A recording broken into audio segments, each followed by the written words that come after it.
Well, it is a dark night here in Hanoi, and as you could hear earlier, there is some traffic. But hopefully the construction noise outside has stopped.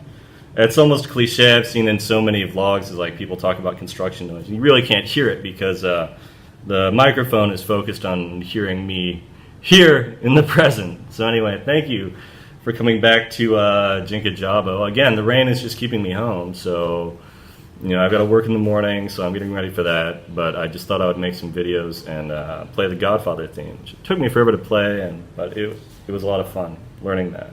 And that specific arrangement was some Japanese composer for the flute. I forget it. So today we're going to try something here. I wanted to do just some more hobbies and stuff. So I wanted to kind of show you guys making a paper crane. And as I'm doing it, I'm going to talk a little bit about paper cranes and why I love them so much. And I'm going to be wearing sunglasses, which is funny. It reminds me of a time out in Illinois years ago. I won't get into that. So here we have just a blue sheet of paper, origami paper. What you need to do is just get a square sheet of paper. And if you can't find one, it's actually pretty easy to make one. You just take a long sheet of paper and you just bend it at a right angle, and that can give you a square. And my friends back in Wisconsin, they remember me back in high school and in college. I would always take bits of paper, any size, and make cranes out of them. But if you are going to learn how to do it, I mean, why have hamburger when you can have steak? You can get these anywhere, I think, any hobby shop. I just found a stack in my classroom, so I've been turning them all into cranes, giving a lot of them to kids. And I've still got a few here, so we're going to make one on my show. So what we do is we start just by folding it in half, kind of like a sandwich, like you would cut a sandwich. I don't know, you don't fold sandwiches.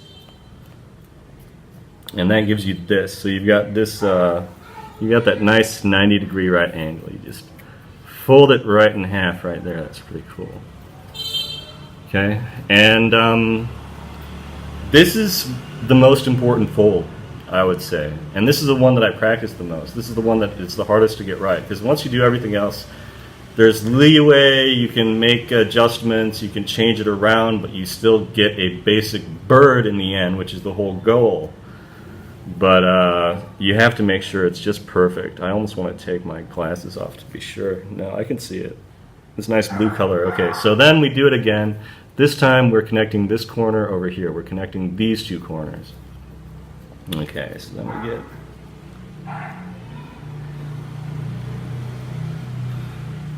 do this thousands and thousands of times, and it's never the same. They're always a little bit different. The goal is to make them the same. All right, so again, we have this one major fold, bringing them together. Then we fold it again, and we get this thing, two folds, okay? And always take some time. If you have something, I've got a remote here. If you have something hard, you can use that to really make the edges clearer. Okay, so then we have these two tail guys here, if we think about it. So we've got these two tail guys. What we do is we bend each of them back like that.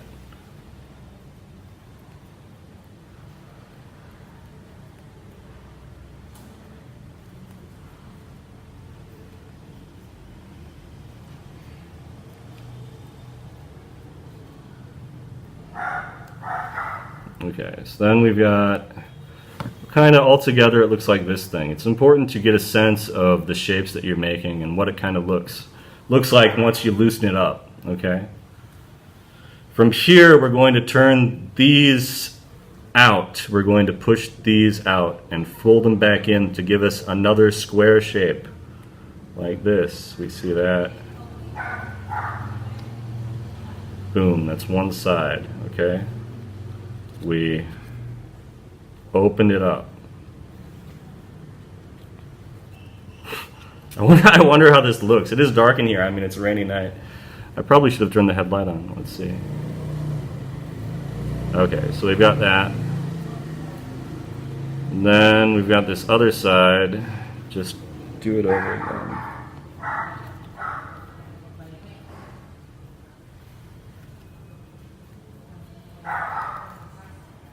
Okay. So we've got this square. That's what it should look like. Inside, we've got these bits here. This is the shape that we're trying to attain. And we're almost there. We are almost to our bird. These are the wings. This is the head, and this is the tail. All right. Now we take that, the center at the top, that all the pieces folded around, that's the bottom. We have the top. We take the top, and we just pick one side of it, and we bend it forward. And give that a very, very firm fold. So it looks like that. Okay. What we're going to do is we're going to flip it around to the other side so it's firm on both sides. This will be the back. This is the body. So see that? We flipped it around to the other side. Always take time. Take something flat. Make sure your folds are just right. Okay.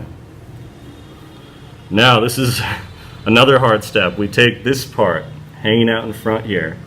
We've got this bent down. We'll take that bent towards us. We've got this part in the back. We're going to fold this up. And you see it kind of opens up like that. It opens up like that. And so you're going to have to work with that to fold in each side. So we've got half of it done. So that's one side, okay? So we're almost there. This is a tricky part. You have to make sure it's lined up just right at the top and at the bottom.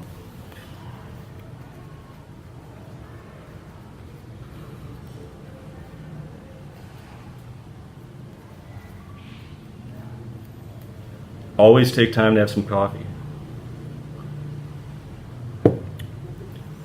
Coffee will get you through this, or if that's not your drink, drink some water or something. Some Jabo. All right, so we've got this wing. Fold it in both sides. Now, there's one more additional step, and this is a step that I didn't learn when I was a kid, but it's a step that I learned when I finally saw paper cranes in the Hiroshima War Museum. This was in 2009, I think, maybe? But we fold it in one more time, just like that. That looks terrible. There we go. We do that to both sides. I don't really do tutorials much. I kind of want to do more Rubik's Cube videos, but I just got, it's funny, like I got so bored with it after a while. Okay, so we've got this. And we're gonna fold this guy down right here at the shoulders.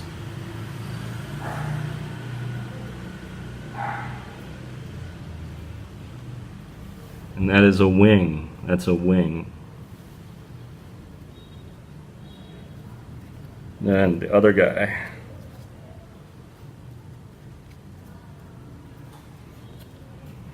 Again, you see I'm folding it in. I'm folding in these sides.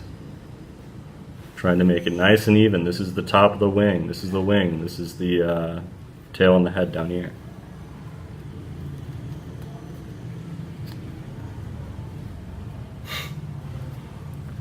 Jinka Jabo, making paper cranes. These blue ones. I've been making these my whole life. Since I learned how to do it in 4th grade, I've been obsessed with these.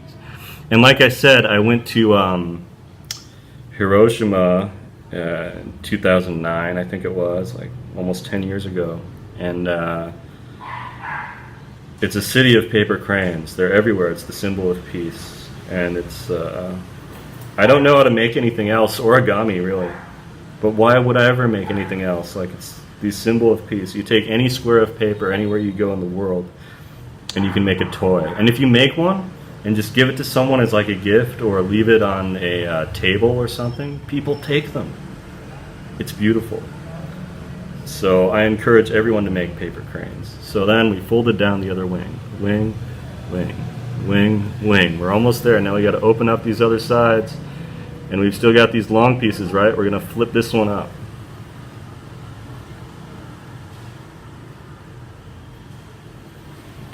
Like that. Then in the back,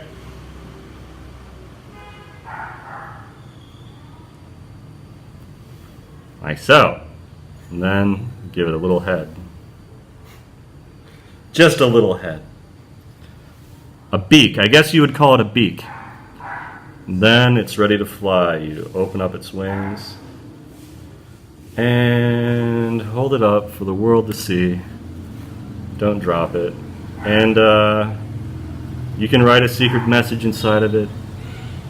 Not that anyone ever opens them up. Well, people do. I wonder what people do when they find them. I never write inside of them, but I've always thought of doing that.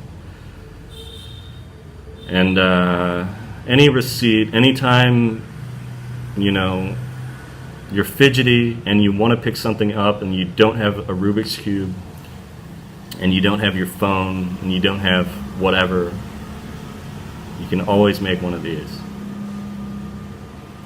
Thanks for watching Jinka Jabo. More to come very soon. Over and out.